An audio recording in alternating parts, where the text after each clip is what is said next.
കിഫ്ബി സിഇഒയും മുഖ്യമന്ത്രിയുടെ chief principal സെക്രട്ടറിയുമായ KM എബ്രഹാമിന് അനധികൃത സ്വത്ത് സമ്പാദന കേസിൽ ആശ്വാസം. CBI രജിസ്റ്റർ ചെയ്ത കേസ് സുപ്രീംകോടതി സ്റ്റേ ചെയ്തു. സമാനമായ കേസിലെ സർക്കാർ അനുമതി വാങ്ങുന്നതുമായി ബന്ധപ്പെട്ട കോടതിയുടെ മുൻ ഉത്തരവ് കണക്കിലെടുത്താണ് കോടതി വിധി.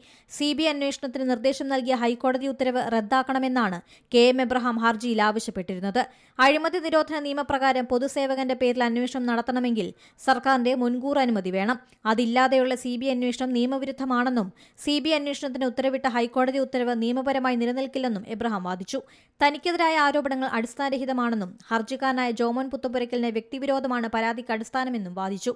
CBI അന്വേഷണം നടത്താനുള്ള ഹൈക്കോടതി നിർദ്ദേശത്തിനെതിരെ നൽകിയ ഹർജിയിൽ സുപ്രീംകോടതി തീരുമാനമെടുക്കുന്നതുവരെ അന്വേഷണം സ്റ്റേ ചെയ്യണമെന്നാണ് KM എബ്രഹാം ആവശ്യപ്പെട്ടത്. ഇത്തരം കേസുകളിൽ അന്വേഷണമാകാമെന്നും അന്വേഷണം കഴിഞ്ഞതിനു ശേഷം കുറ്റപത്രം നൽകുന്ന സമയത്ത് അനുമതി ഉണ്ടോ എന്ന് പരിശോധിച്ചാൽ മതിയെന്നും കോടതി അഭിപ്രായപ്പെട്ടു. ഹർജിയിൽ വിശദമായ വാദം കേൾക്കാമെന്ന് വ്യക്തമാക്കിയ സുപ്രീംകോടതി അതുവരെ CBI രജിസ്റ്റർ ചെയ്തിട്ടുള്ള FIR സ്റ്റേ ചെയ്യുന്നതായി വ്യക്തമാക്കി. National desk Zee Malayalam news.